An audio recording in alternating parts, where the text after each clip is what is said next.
Hathiram Chaudhary is back. Paatal Lok का season 2 आ चुका है, जहाँ पे सीजन 1 आज से कुछ 5 साल पहले आया था, मई 2020 के अंदर, जब लॉकडाउन था। 5 साल हो गई भाई उस बात को। ऐसे तो भाई थोड़े दिनों में बूढ़े हो जाएंगे यार। चलो इन बात को छोड़ते हैं, सीधे आते हैं पाताल लोक के सीजन 2 पे, जहाँ पे सीजन 1 की स्टोरी सीजन 1 के साथ में खत्म हो चुकी थी। सीजन 2 के अंदर हमें एक डिफरेंट स्टोरी देखने को मिलती है, जहाँ पे इस बार नागालैंड का एक काफी बड़ा मिनिस्टर होता है, जिसका मर्डर हो जाता है दिल्ली के अंदर। उस मर्डर को इन्वेस्टिगेट करने के लिए हाथीराम चौधरी और अंसारी, जो कि पहले सब इंस्पेक्टर था पर इस सीजन के अंदर वो एसीपी बन चुका है, ये दोनों नागालैंड जाते हैं इस केस को इन्वेस्टिगेट करने। अब तुम सोच रहे होगे कि मर्डर तो दिल्ली में हुआ है और ये नागालैंड क्यों जा रहे हैं। अब इनको जितने भी सबूत मिलते हैं मर्डर के बारे में, वो सारे के सारे सबूत इन्हें नागालैंड ही ले जाते हैं। तो ये दोनों अपने बैग पैक करते हैं और नागालैंड निकल लेते हैं। अब ये जो मर्डर का केस है, ये सिर्फ एसीपी अंसारी को मिला था, क्योंकि हाथीराम चौधरी एक नॉर्मल सा इंस्पेक्टर है। अब जो हाथीराम है वो अपना केस हैंडल कर रहा था, पर उस केस के डॉट्स इस केस के साथ में मैच करते हैं, जिसकी वजह से उसे इस केस पे आना पड़ा। पर जब वो वाला सीन आता है जहाँ पे हाथीराम चौधरी पहली बार देखता है अंसारी को एसीपी बनने के बाद में, भाई उसकी आंखों में दर्द दिखता है कि यार ये भी मेरे से आगे निकल गया,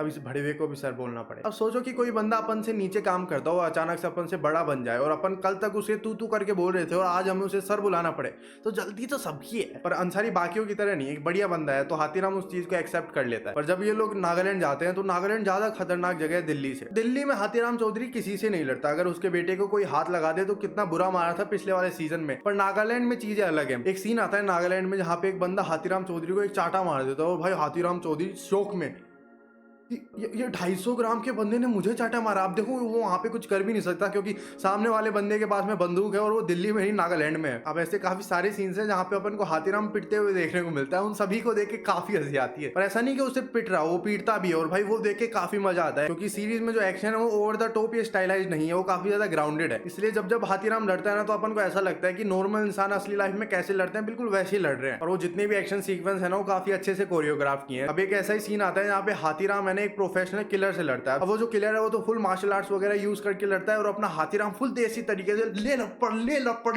बिल्कुल इस तरीके से। इसकी वजह से ना इसमें जितने भी एक्शन सीक्वेंस है काफी अच्छे लगते हैं। भाई जयदीप हलावत, भाई इस बंदे ने जिस तरीके से हाथीराम चौधरी का कैरेक्टर प्ले किया है ना, हम किसी और एक्टर को सोच ही नहीं सकते कि वो ये कैरेक्टर प्ले कर सकता था। और भी जो बाकी एक्टर्स थे जो कि नागालैंड वाले कैरेक्टर्स प्ले कर रहे थे, वो सारे के सारे नॉर्थ ईस्ट और नागालैंड साइड के ही थे, और उन सभी ने एक नंबर का काम किया। भाई उनमें से तो कई ऐसे थे जो कि अनप्रोफेशनल एक्टर्स थे, पर फिर भी उन्होंने इतना तगड़ा काम किया है। अब बात करें इसकी स्क्रीन प्ले और डायरेक्शन की, तो स्क्रीन प्ले और डायरेक्शन बिल्कुल उतना ही कमाल का है जितना सीजन 1 का था। जहां पे सीजन 1 की स्टार्टिंग में भी केस पूरा उलझा रहता है, वो धीरे धीरे करके एक एक कड़ी खुलती है, सारे ट्विस्ट सारे टर्न्स धीरे धीरे तुम्हारे सामने आते हैं, और फाइनली आखिरी में जाके पूरा रिवील होता है। सेम टू सेम ऐसा ही सीजन 2 में है, जहां पे तुम खुद फील करोगे कि जब जब एक एक कड़ी खुलती जाती है ना, तुम्हारे अंदर खुद फील होगा कि चलो अब इतना रिवील हो गया, अब इतना रिवील होगा। फाइनली जाके जब पूरा रिवील होता है ना, तो वो देखने में काफी मजा आता है। अब देखो सीरीज नागालैंड में सेट है ना, इसकी वजह से अपन को सीरीज में इंग्लिश, हिंदी और नागामीज ये तीनों लैंग्वेज देखने को मिलती है। देखो सीरीज देखने के बाद एक क्वेश्चन तो तुम्हारे मन में आता ही आता है कि सीजन 2 या सीजन 1 दोनों में से कौन सा सीजन ज्यादा अच्छा था। देखो अगर मैं मेरी बात करूं तो मुझे तो सीजन 1 ज्यादा अच्छा लगा, क्योंकि सीजन 1 में जो कैरेक्टर्स थे, उनकी जो बैक स्टोरी थी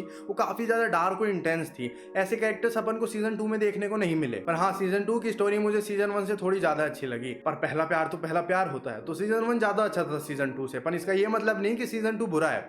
सीजन 2 भी काफी ज्यादा अच्छा है, और तुम इसे आराम से बिना किसी टेंशन के देख सकते हो। तुम्हारा टाइम बिल्कुल भी बर्बाद नहीं होगा। तो बस यही था रिव्यू। अगर रिव्यू अच्छा लगा हो तो वीडियो को लाइक करो, चैनल सब्सक्राइब करो। मिलता हूं नेक्स्ट वीडियो में।